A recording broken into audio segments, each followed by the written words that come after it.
taking the knee and having the sword upon you, you see it in movies growing up, right? Everyone's seen it in movies, but to become a knight of the realm is kind of cool. They banned the rule where you could go and then a knight could go and knight other people. Because man, I'd just be like, hey, you're knighted. Be going around to people with a sword. Which one do I press? Hey, I'm Lewis Hamilton, and today we're going to look through some moments in my life. This is Reframed. I haven't made a circuit yet. So this is me racing against adults. I was the youngest there by probably like 10 years. All the other, at least 10 years, maybe probably more. And this is Blue Peter. This is like a kids channel in the UK. This is in London. And this is at Blue Peter headquarters in their garden doing this little race. I remember being super nervous and my Mickey Mouse voice. What do you have to do then? This is to go forward. You can see in my eyes, I'm just super focused. I think that's just how I've always been. The reason that I've been able to do what I do is because of those experiences, and I think that's the same for all of us, right? That has sculpted us and molded us into the people we are today. I think there was a lot of, at school and even at races, just parents telling, there's no way you're gonna be a racing driver. You ain't got what it takes. Teachers telling me that you're never going to be good at anything. When I look back now, I think, wow, those teachers must have been going through a lot to have projected that onto a young kid. This is 2007 in Montreal. I have just arrived in Formula One as a McLaren driver, literally living our dream. I think this must be 6 races in, something like that. And I was up against a 2-time world champion. Long story short, basically they would divide the cars. One car would have slightly heavier fuel. They would put in all their money on the champion that was racing for the team to take them to the championship. But I was quick and I was fierce and I was hungry. And I remember standing on the podium, just the happiest that I'd ever been. And I remember looking down and seeing my dad smile. And that was the day that I knew that we had made it, That's the day I knew that I solidified and justified all the sacrifice that he had put in. I hadn't had a lot of embraces from my dad. He was a very tough father and he found it generally quite difficult, I would say, to show affection, right? Because he had to be the strong one, and at the time probably was like any vulnerability is weakness, So yeah, damn, I needed a hug from my dad so bad, so I remember it like it was yesterday.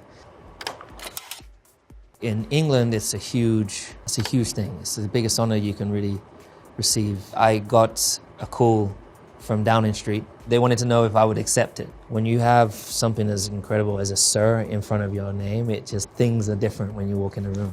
When I had signed in 1997 and I went to McLaren, Prince Charles came to open up the factory. And that day I remember having my go-kart and I was sitting there and Prince Charles knelt down next to me and spoke to me. And I was like, hey, I'm Lewis Hamilton. One day I want to be a Formula 1 world champion. When I stood up, he's like, it's been a long time since I've seen you. You've come a long way. And I'm like, yeah, I'm honored to see you, Your Highness, and thank you so much for having me and my family. This gesture, and I know just telling him how grateful I am for this moment. You kind of keep it short because he's got like other people to get through. So this is me arriving at the racetrack. I decided I'd been going to fashion events, a world that I love and felt very included in. I was like, I want to create my own kind of runway.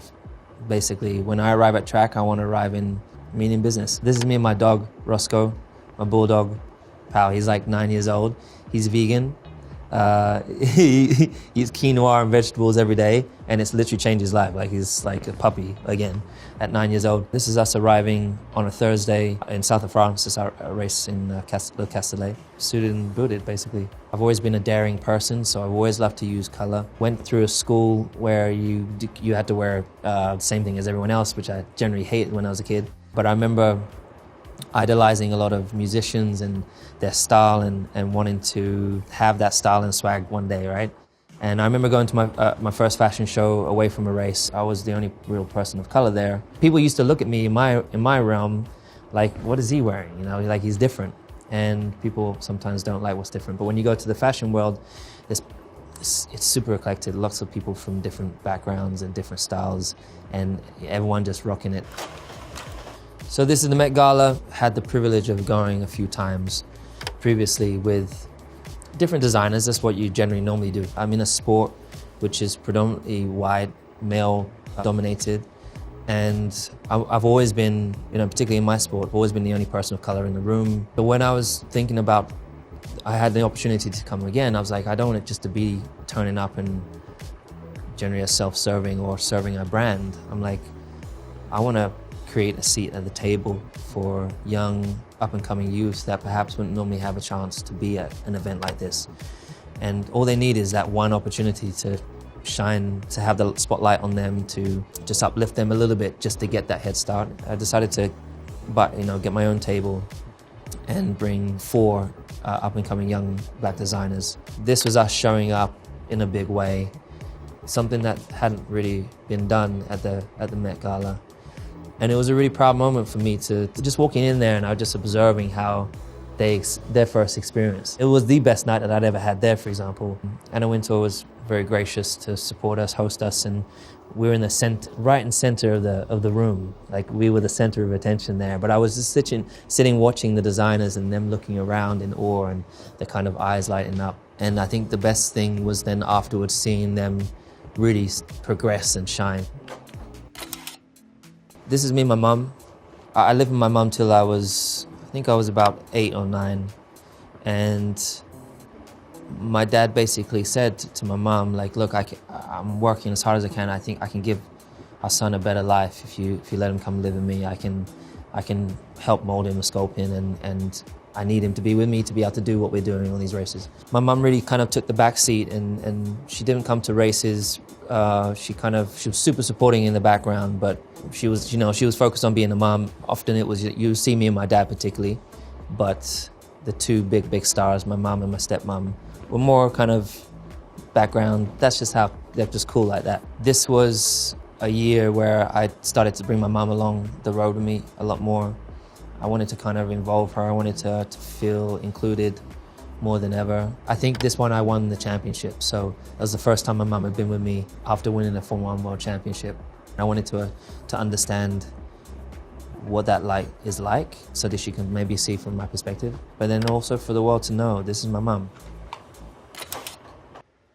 I started racing when I was 8, so I was 10 here, and I just won the British Championship, and this was a real epic and proud moment for me and my father, particularly because we'd struggled financially to be racing. My dad had 4 jobs, and they had remortgaged the house. My stepmom, Linda, and my dad, Anthony, had put all the money into the racing. This is the actual kart that I won the championship on. And there's a few stickers that I put those stickers on myself. If you look at this photo, for example, like the helmet, I remember we couldn't afford to pay a helmet painter to do the design. So me and my dad went down to the DIY store. He asked me to choose colors that I liked, and he chose yellow because when we started the race, there was 35, 40 kids would go off into the distance, and he didn't know if I came out safe or not. So the parents are always nervous. So he chose yellow so he could spot me out from the pack.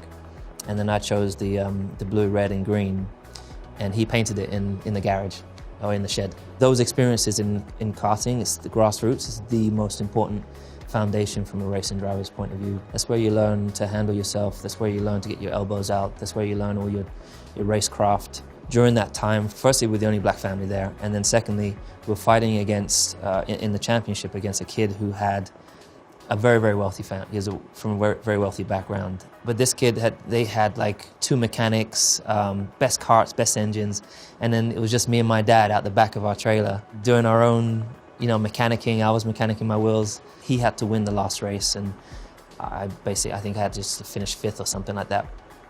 And his wheel fell off. I remember that day, me and my dad, we drove off singing "We're the Champions," and that was the first time we had really bonded.